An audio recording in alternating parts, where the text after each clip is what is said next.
एक तरफ तो केंद्र सरकार एजेंसीज का दुरुपयोग कर कर जो कांग्रेस की लीडरशिप है उनको टारगेट कर रही है, और राजस्थान सरकार जो हमारी अपनी सरकार है, यहाँ पर जो हमारे एजेंसी संसाधन हैं उनका हम ना तो सदुपयोग करें ना उपयोग कर रहे हैं।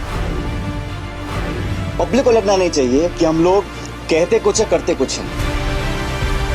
हमारे विरोधी इस भ्रम को फैलाने की भी कोशिश कर सकते हैं कि कहीं कोई मिलीभगत तो नहीं है। इसलिए मैं 11 अप्रैल को राजस्थान में शहीद स्मारक के ऊपर एक दिन का अनशन करूंगा।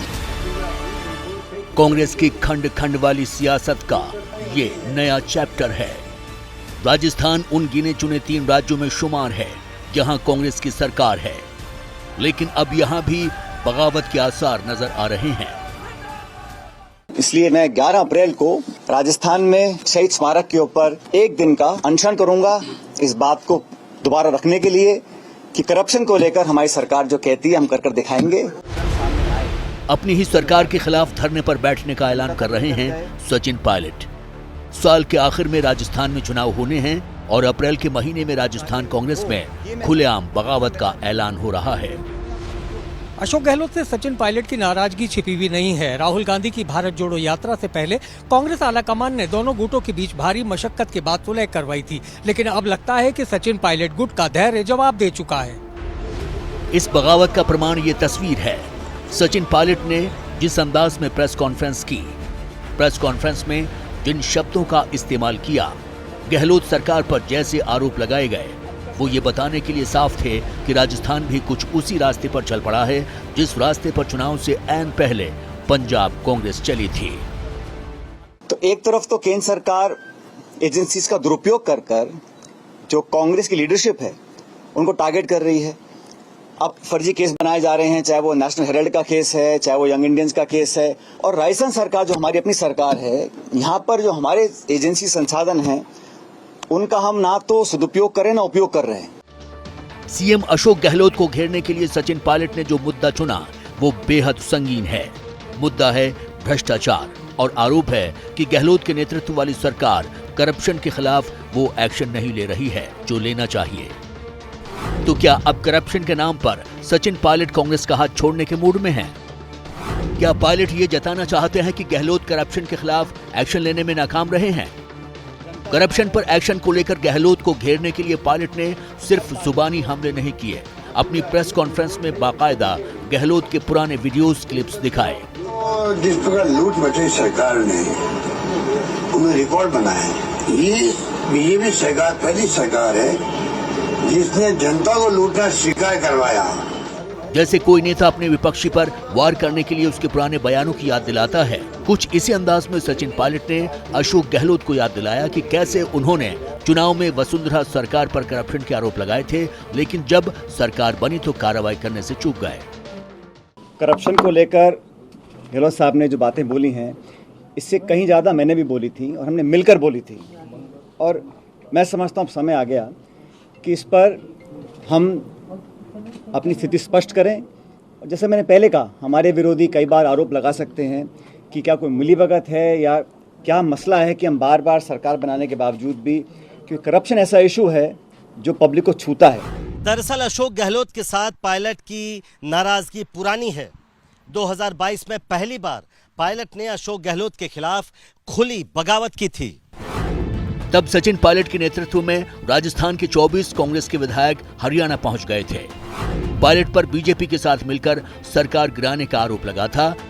राजस्थान में करीब 32 दिन सियासी ड्रामा चला था। कांग्रेस आलाकमान के हस्तक्षेप के बाद सचिन पायलट माने थे। हालांकि सचिन पायलट को डिप्टी सीएम और प्रदेश कांग्रेस अध्यक्ष का पद छोड़ना पड़ा था। तभी से गहलोत और सचिन के बीच रिश्ते सुधर नहीं पाए। दोनों एक दूसरे के खिलाफ बयानबाजी करते रहे हैं। हालांकि तब से ये अटकलें लगाई जाती रही हैं। सचिन पायलट को कोई अहम जिम्मेदारी दी जाएगी। पायलट समर्थक उन्हें सीएम बनाने की मांग करते रहे हैं, लेकिन अब तक न तो आलाकमान ने सचिन पायलट को कोई पुख्ता आश्वासन दिया और न ही कोई जिम्मेदारी। शायद इसलिए अब पायलट की जुबान पर बगावत वाले शब्द हैं। जब ये खान घोटाला हुआ था, 45,000 करोड़ रुपए का आरोप हमने लगाया था सरकार के ऊपर, और हमने मांग की थी कि इस घोटाले की जांच सीबीआई से की जाए। 4.5 साल बाद भी इस जांच को सीबीआई को नहीं दिया गया, और ललित मोदी कांड हुआ था उस समय हम सब लोग भ्रष्टाचार करप्शन के ऊपर जो हमारी एक नो टॉलरेंस पॉलिसी है करप्शन को लेकर, उसको और पुख्ता करने के लिए हम चाहते थे एक विस्तारित, पारदर्शी और प्रभावी कार्रवाई करी जानी चाहिए। अभी तक वो कार्रवाई करी नहीं गई है। पायलट वोट गहलोत के करीबी शांति धारीवाल, डॉक्टर महेश जोशी और धर्मेंद्र राठौड़ पर कार्रवाई की मांग करता रहा है। इन नेताओं पर सितंबर 2022 में अशोक गहलोत को राष्ट्रीय अध्यक्ष बनाए जाने की अटकलों के बीच समानांतर विधायक दल की बैठक बुलाने का आरोप लगा था। तब चर्चा थी कि गहलोत को कांग्रेस अध्यक्ष बनाए जाने पर सचिन पायलट को राजस्थान की कमान मिल सकती है, लेकिन राजस्थान में गहलोत समर्थकों की बगावत के चलते सचिन पायलट के अरमान एक बार फिर धरे के धरे रह गए।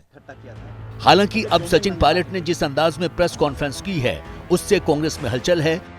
सूत्रों के मुताबिक सचिन पायलट की प्रेस कॉन्फ्रेंस के बाद कांग्रेस आलाकमान संजीदा है। राजस्थान कांग्रेस के प्रभारी सचिन पायलट से बात कर सकते हैं। चिट्ठी आई है, चिट्ठी का संज्ञान लिया जाएगा।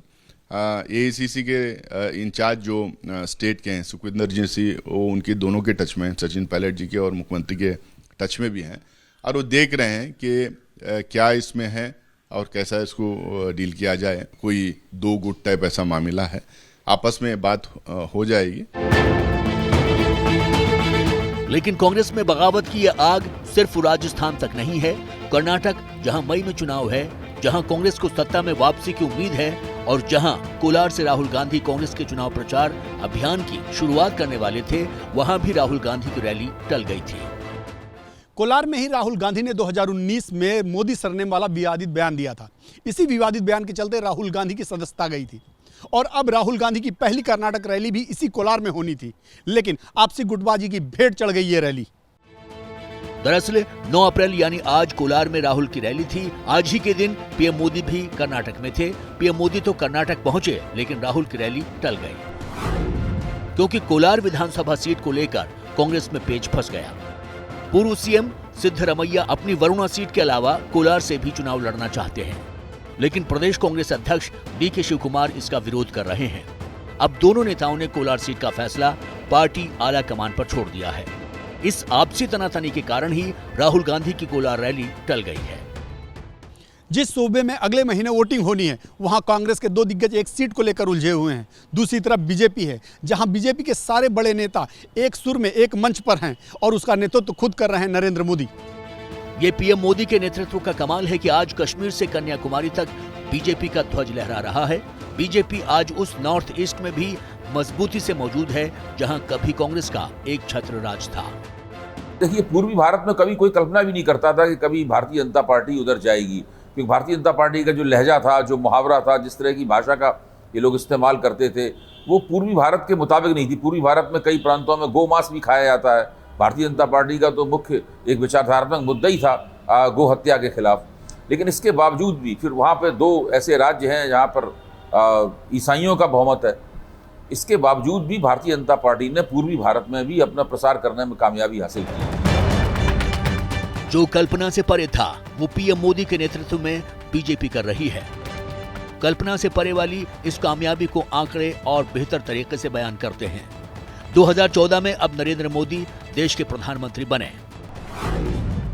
तब देश के कुल 4120 विधायकों में से कांग्रेस के 989 विधायक थे, वहीं बीजेपी के 947 विधायक थे। लेकिन आज 2023 में कुल 4033 विधायकों में से कांग्रेस के कुल 658 विधायक हैं, वहीं बीजेपी के 1421 विधायक हैं। यानी 2014 से 2023 के बीच कांग्रेस ने 331 विधायक गंवाए तो बीजेपी के 474 विधायक बढ़े हैं। ये बीजेपी के विस्तार और सिमटती हुई कांग्रेस की कहानी है और इसकी वजह है मोदी का मजबूत नेतृत्व। नरेंद्र मोदी राष्ट्रीय स्वयंसेवक संघ की कतारों से आए हैं और भारतीय जनता पार्टी के पीछे राष्ट्रीय स्वयंसेवक संघ मौजूद है। राष्ट्रीय स्वयंसेवक संघ से काफ़ी कुछ आज़ाद भी हैं, लेकिन इसके बावजूद भी उनके बहुत सारे काम करने के तरीके वो राष्ट्रीय स्वयंसेवक संघ से मेल भी खाते हैं। तो आप देखिए, गुजरात में जब वो मुख्यमंत्री रहे तो राष्ट्रीय स्वयंसेवक संघ का उन्होंने सरकारी क्षेत्रों में प्रवेश तकरीबन वर्जित कर दिया था। लेकिन उनमें इतना लचीलापन भी है कि जब वो केंद्र में प्रधानमंत्री हुए तो उन्होंने गुजरात की उस नीति को चालू नहीं रखा और आज राष्ट्रीय स्वयंसेवक संघ के बहुत से लोग केंद्र सरकार के अंदर काम कर रहे हैं। इसका सीधा मतलब ये है कि वो जो पहले करते रहे हैं ज़रूरी नहीं कि वो हमेशा करें। इस तरह से उनमें एक तरह का लचीलापन भी है। आज कांग्रेस का हाल यह है कि कभी पूरे देश पर एक छत्र राज करने वाली पार्टी सिर्फ 3 राज्यों में अपने बूते सरकार चला रही है। 3 राज्यों में कांग्रेस सरकार में जूनियर पार्टनर है, 5 राज्यों में कांग्रेस का कोई विधायक नहीं है, 9 राज्यों में कांग्रेस के विधायकों की संख्या 10 से कम है। महज 8 राज्यों में ही कांग्रेस मुख्य विपक्षी पार्टी है। 2014 के बाद अब तक 53 विधानसभा चुनाव हुए, जिसमें से कांग्रेस महज 12 चुनाव जीत पाई है।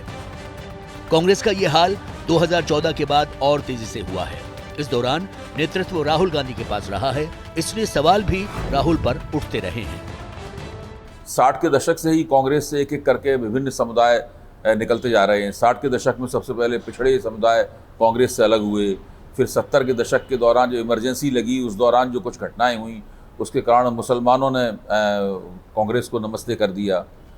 उसके बाद में राम जन्मभूमि आंदोलन के दौरान ऊंची जातियां, खासतौर से ब्राह्मण समुदाय कांग्रेस से अलग हटे। और जहां तक भारतीय जनता पार्टी का सवाल है, वो शुरू से नए नए समुदायों को अपने साथ जोड़ती रही है। ऊंची जातियों के साथ में पिछड़ी जातियों को जोड़ना, फिर उसके साथ में दलित जातियों के एक हिस्से को जोड़ना। कमजोर नेतृत्व, फैसले लेने में देरी जैसी कमियों के कारण कांग्रेस के कई दिग्गज पार्टी छोड़कर चले गए। पिछले कुछ सालों में किरण कुमार रेड्डी, कैप्टन अमरिंदर सिंह, एसएम कृष्णा, दिगंबर कामत, विजय बहुगुणा, अजीत जोगी, पेमा खांडू जैसे मजबूत जनाधार वाले नेता कांग्रेस छोड़कर चले गए। ये वो चेहरे हैं जिन्होंने कभी अपने राज्यों में कांग्रेस को जीत दिलाई थी और सीएम बने थे, लेकिन अब इनमें से ज्यादातर बीजेपी के साथ हैं। एक तो भारतीय जनता पार्टी में वो उत्सुकता है कि वो दूसरी पार्टियों से आने वाले लोगों को वो स्वीकार कर रहे हैं। पहले माना जाता था केवल संघ परिवार के लोग ही भाजपा में बड़े पदाधिकारी हो सकते हैं, सत्ता केवल उन्हें ही मिलेगी। लेकिन आज स्थिति क्या है? आज तो असम के मुख्यमंत्री संघ परिवार के नहीं हैं, वो कांग्रेस के हैं। अभी आपने और भी लोगों का नाम लिया। तो भाजपा में अगर कोई नेता आता है तो उसे आश्वासन होता है कि अगर उसमें क्षमता होगी और अगर वो पार्टी के नेताओं को पसंद आ गया तो उसे सत्ता में भागीदारी दी जाएगी। और ये कांग्रेस की नाकामी है कि वो अपनी ही शक्तियों को अपने साथ रोक पाने में असमर्थ रही है। सिर्फ ये बड़े चेहरे नहीं हैं, वो नेता भी जो युवा थे, जिन्हें कांग्रेस का भविष्य माना जा रहा था, उन्होंने भी पार्टी छोड़ दी। कभी राहुल के करीबी रहे ज्योतिरादित्य सिंधिया, हार्दिक पटेल, आरपीएन सिंह, जितिन प्रसाद, अल्पेश ठाकुर जैसे नेता कांग्रेस छोड़कर विदा हो गए। इन नेताओं में हिमंत बिस्व शर्मा का नाम भी शुमार है, जिनकी वजह से असम समेत पूरे नॉर्थ ईस्ट में बीजेपी का एक छत्र राज है। पार्टी विकसित होना बंद हो जाती है तो फिर नेता लोगों के दिमाग में समस्याएं पैदा होती हैं। उस समय उनको जोश दिलाना, उस समय उनके मन में विश्वास पैदा करना, उस समय ये उन्हें आश्वासन देना कि पार्टी का भविष्य उज्ज्वल है। जब एक बार लोगों को लगने लगता है कि इस पार्टी का कोई भविष्य नहीं है, तब फिर आप कितना भी बड़ा पद आपने दे रखा हो। गुलाम नबी आज़ाद पार्टी छोड़ गए, गुलाम नबी आज़ाद को कांग्रेस में क्या नहीं मिला। तो इस तरह से लोग फिर पार्टी धीरे धीरे करके छोड़ते जाते हैं। या तो वो फिर बड़ी पार्टी में चले जाते हैं, सत्तारूढ़ दल में चले जाते हैं, अलग कोई पार्टी बना लेते हैं। कांग्रेस नेतृत्व बीजेपी से लड़ने की बात तो करता है, लेकिन हर चुनाव में मिल रही हार, कमजोर संगठन और पार्टी छोड़ते नेताओं के कारण कांग्रेस मजबूती से चुनावी लड़ाई नहीं लड़ पा रही है। ये डेवलपमेंट पे बहुत कम बात करते हैं।